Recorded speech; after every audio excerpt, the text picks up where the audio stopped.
Bawaslu, selamat datang di obrolan Balai Bengong. Dan hari ini kita akan ngobrol atau berdiskusi terkait dengan pemutakhiran data pemilih berkelanjutan.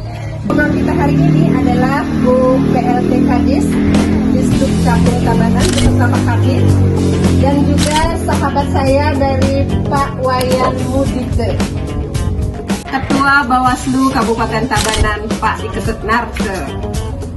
Dalam setiap perhelatan pemilu maupun pilkada, data pemilih ini sering menjadi permasalahan.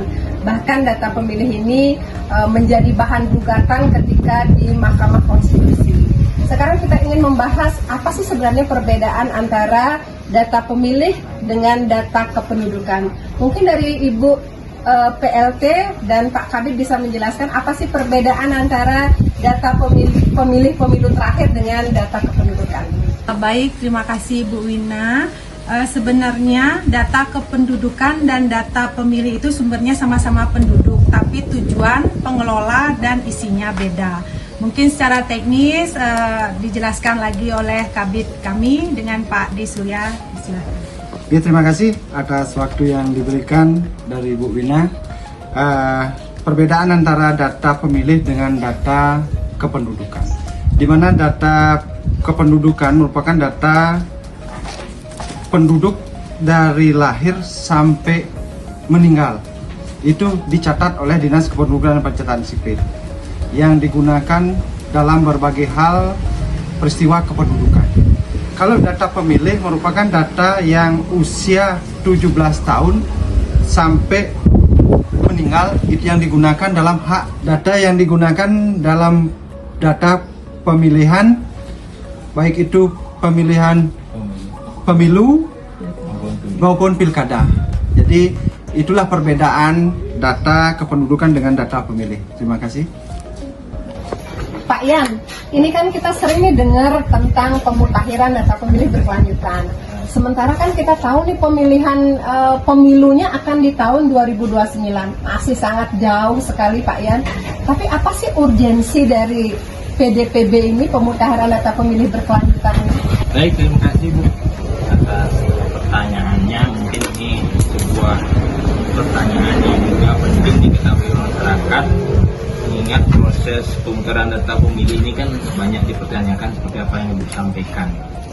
Kami sampaikan kepada masyarakat banyak, masyarakat kita di Tabanan, bahwa kita KPU sebelum tahapan pemilu dan pemilihan ini kita laksanakan, kita melaksanakan pemutaran data pemilih berkelanjutan PDPB atau disingkat itu.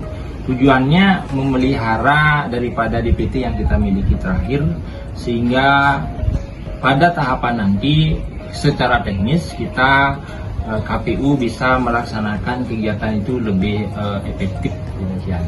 Karena sudah kita mulai sekarang ini, kita sudah cicil mulai karena pemutaran itu data terakhir atau terupdate begitu.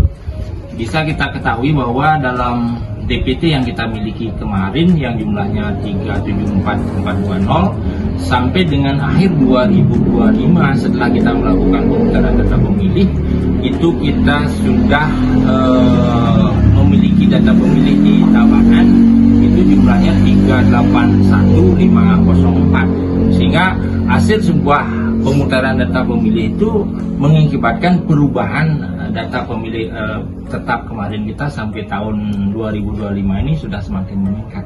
Itu salah satu mungkin masyarakat banyak agar mengetahui, sehingga mohon partisipasi daripada masyarakat untuk mengupdate seperti apa yang disampaikan oleh rekan kita di Capil itu, agar mereka yang sudah berumur 17 tahun agar melakukan perekaman, mereka yang sudah meninggal atau keluarga yang meninggal tolong diurus akte kematiannya, kemudian yang berstatus pensiunan agar merubah juga status atau KTP-nya, sehingga kita gampang supaya tidak kehilangan hak pilihnya.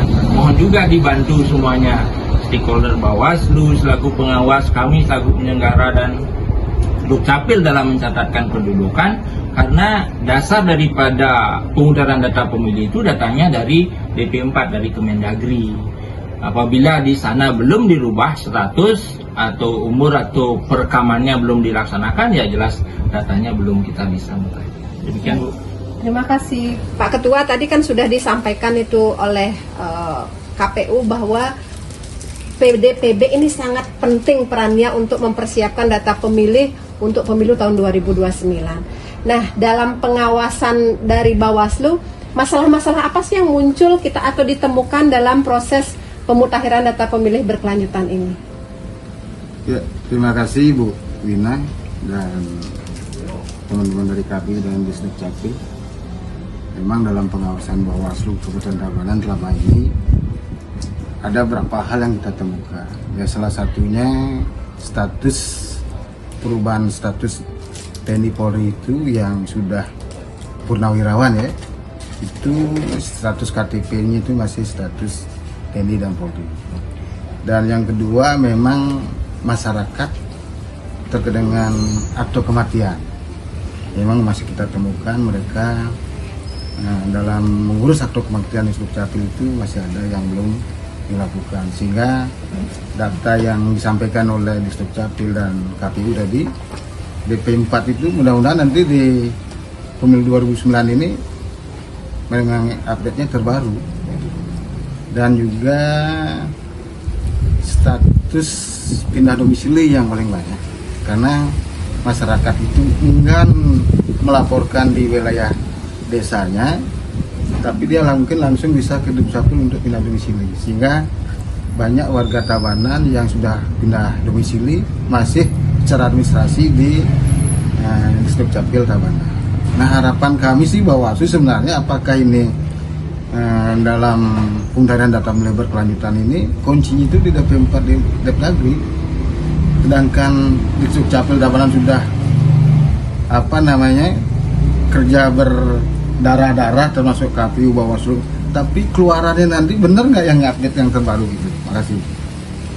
Nyambung apa yang disampaikan oleh Ketua Bawaslu Kabupaten Tabanan. Jadi sebenarnya kan KPU sudah sangat update dengan data-data pemilih, di mana di setiap pemilu pemilihan itu sudah dilakukan coklit ya, pencocokan dan penelitian langsung ke pemilihnya. Tetapi sayangnya begitu pemilu berikutnya, orang yang sudah mungkin dicoret oleh Pantarlih ternyata dalam pemilu berikutnya muncul lagi. Sebenarnya apa yang salah di sini? Apakah mekanismenya di KPU tidak sampai ke Dukcapil ataukah seperti apa? Terima kasih Bu Wina. Pertanyaannya sangat menarik bagi kami di Dinas Pembelajaran Sipil. Memang permasalahan itu biar tidak berulang tahun terus. Jadi kami harapkan kepada masyarakat, khususnya masyarakat di Kabupaten Tabanan, marilah segera laporkan peristiwa kependudukannya ke Dinas Kependudukan dan Pencatatan Sipil Kabupaten Tabanan untuk memvalidasi datanya untuk persiapan pemilihan pilkada maupun pilpres di tahun 2029 nanti. Karena tanpa peran serta masyarakat aktif melaporkan diri ke Dukcapil, data pemilih tidak akan pernah bisa akurat. Karena tugas kami Dinas Kependudukan Sipil Kabupaten Tabanan hanya mencatatkan. Kalau tanpa ada pelaporan dari masyarakat, kami tidak bisa memvalidasi data kependudukan yang valid. Terima kasih.